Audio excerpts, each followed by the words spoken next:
Well, if Mother Nature cooperates with us, we hope to be out here moving dirt and building some bypass around some of the ramps here sometime around Monday, March 31st. The Minnesota Department of Transportation is set to build a third lane in each direction on Highway 10 between Round Lake Boulevard and Hanson Boulevard, but it will come with some short-term pain for drivers. You're also going to find single-lane traffic in either direction throughout the summer. MnDOT spokesman Kent Bernard says motorists need to be patient over the next several months during construction. You're going to encounter some congestion from the construction, from the lane closure. You are going to encounter some delays as you're driving through here.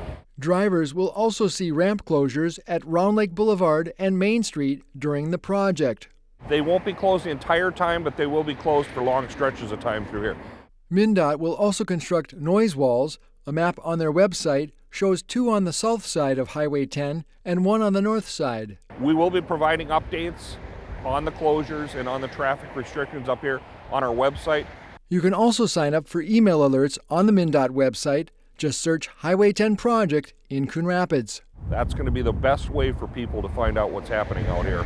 With good weather, you can expect the majority of the project to be completed by November. Anytime we can remove a bottleneck, improve traffic flow, ease congestion, and improve safety is a win-win.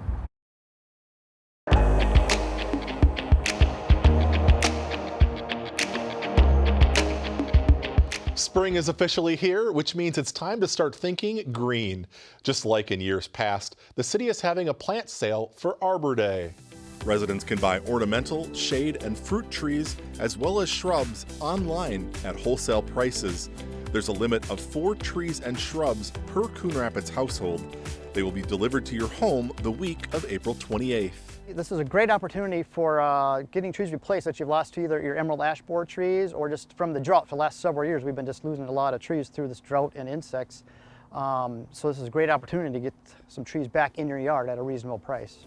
In addition to trees and shrubs, 4 different native plant kits are available for purchase. There is no limit. The native plant kits can be picked up at the Public Works Open House on May 17th. To learn more about this year's Arbor Day plant sale and to order, go to coonrapidsmn.gov/tree sale. The sale runs through April 23rd or until the plants are sold out.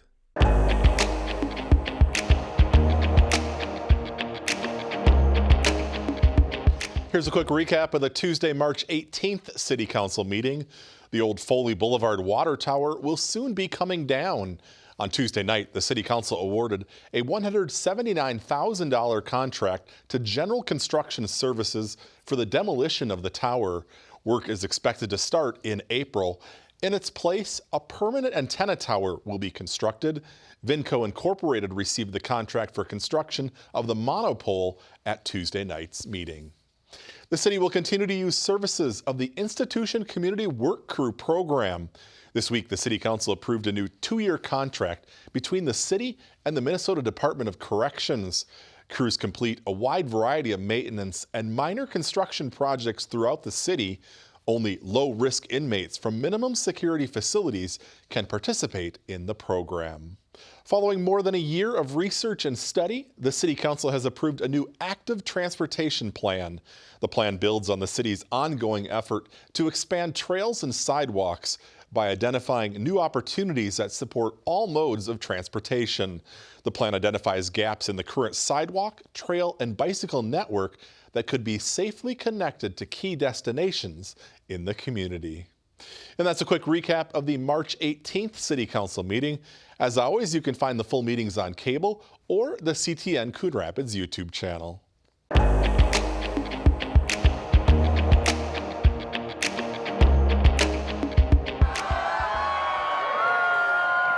The Coon Rapids Tree Lighting Festival is one of many events to enjoy for residents. The city, along with the Coon Rapids Community Strength Foundation, organizes this event and other events each year to build community and engage residents. They're a great partner and love to provide opportunities back to the community. Businesses can give an extra boost to city events and recreational programming through the city's Business Sponsorship Program. When a business partners with the city, they know they're giving back to the community. They're really putting their dollars back into their very local community and the residents that live here. Sponsorship dollars help defray costs of putting on programs and events and help pay for new activities and opportunities. Various levels are available, from bronze up to platinum. So if you have some marketing dollars and you just know you want to give back to the community, there's levels starting at $250 all the way up to $2,000. Businesses receive various benefits through the sponsorship program, such as a mention on the website or on a different signage. They'll have their business name. There's also different opportunities to have outreach in terms of getting printed in the newsletter, being part of some of our emails. There are even opportunities to sponsor activities at the senior center or youth programming. We have sponsorships available for youth programming that would go towards our Home Alone safety, our safety camp, or our Rec on the Spot program. So any monies that come into that program for youth, it can go to one of those options. If you'd like to sponsor a community event, go to the city's website and fill out a business sponsorship interest form. We encourage businesses to partner with us because businesses make all the difference in making a wonderful, active community and providing wonderful opportunities for residents. Go to coonrapidsmn.gov/sponsorships for details.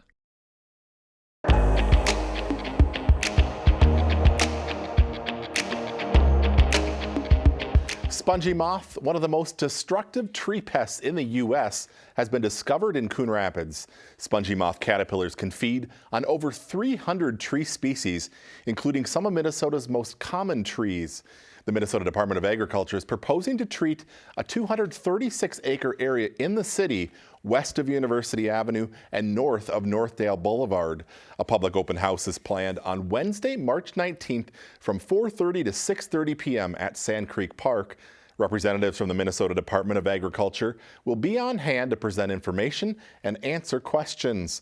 Residents in the affected areas should receive a postcard about the open house, which includes information on how to stay informed about spongy moth management activities.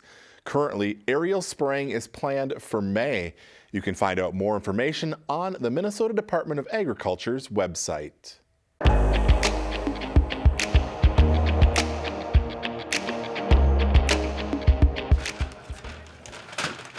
In the first 2 months of the year, we have fed about 12,000 people. The ACBC food shelf in Anoka has seen a 15% increase in visits to the food shelf compared to a year ago.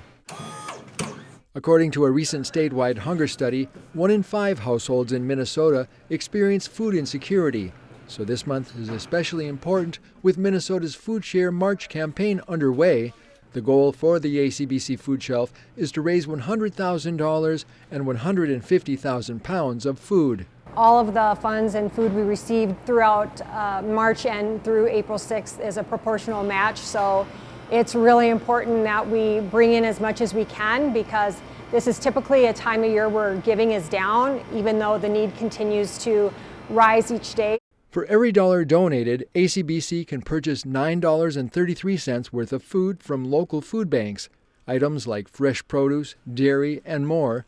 The Minnesota Food Share March campaign runs now through April 6th. Donations can be made in person at ACBC Food Shelf in Anoka or online at acbcfoodshelf.org.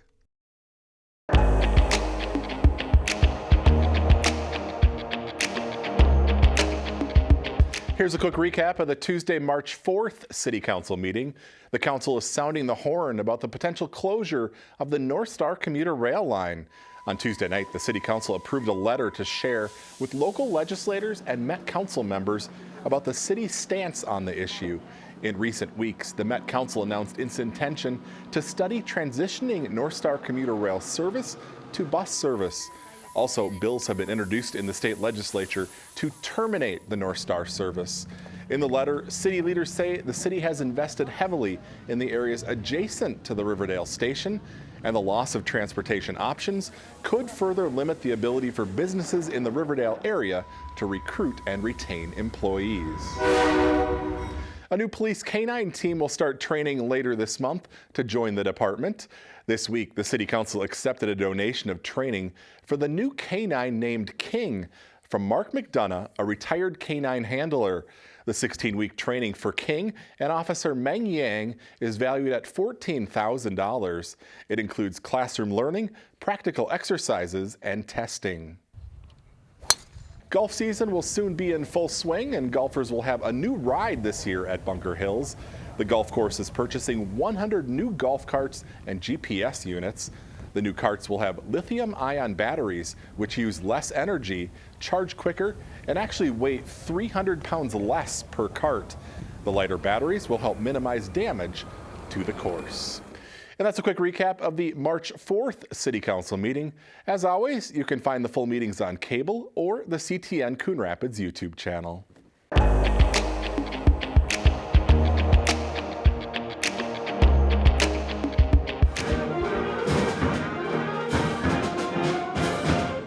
At Monday night's winter band concert at Coon Rapids High School, an Albanian dance number was featured with some of the school's special education students from United Sound. United Sound is empowering students to have the opportunities to make music with peers. What started as an after-school program between the music department and the special education department just a few years ago under the direction of Ryan Palmer has become a daytime class. The power that I've seen with United Sound that has been really wonderful is how much it centers student voice and how much it empowers students, both mentors and the new musicians. Mentor students volunteer to work with new musicians in small groups. Every new musician that comes to us has between 2 to 3 mentor students that they're assigned. Palmer's team uses a rigorous curriculum provided by the national nonprofit group United Sound, which aims to remove barriers and make music accessible to students of all abilities. I'm really glad to share the experience with other students. Senior Ben Wendling has been a peer mentor for 4 years. He, along with club co-president Coral Weber, got to introduce United Sound to the audience. You can really tell that music does impact their lives in a positive way. Weber plays cello in the orchestra, but became a peer mentor 4 years ago to work with new musicians. I have so much fun doing it. Just seeing the pure joy on their faces, especially on concert days, really makes the time and effort that you put into it worth it. Coon Rapids High School is the only school in Minnesota to use the United Sound curriculum to empower special education students and give them the opportunity to make music with their peer mentors. It creates such an opening and welcoming environment, and it really does impact these students' lives, and you get to see that. We're able to tell anybody, yes, let's do this. And then we have the resources at our disposal to help make sure that we help these students find success.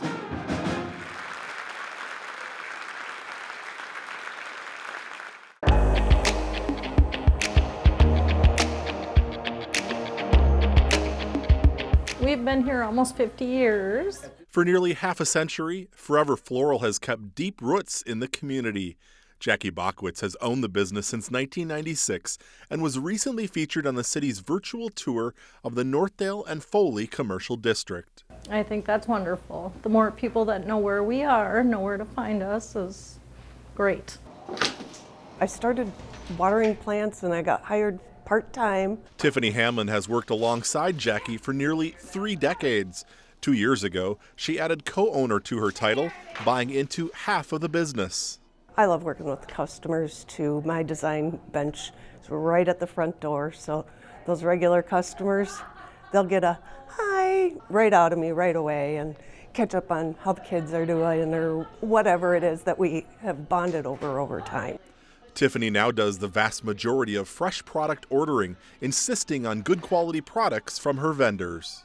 There's multiple things we do to the flowers right away to help them last longer and perform best for the customer once they're even out of the store. Forever Floral has a core staff of designers ready to help customers with their flower needs, everything from birthdays and funerals to weddings and anniversaries. My favorite is when I can suggest a beautiful designer's choice vase arrangement and then ask a color scheme, because then we get to use what's prettiest.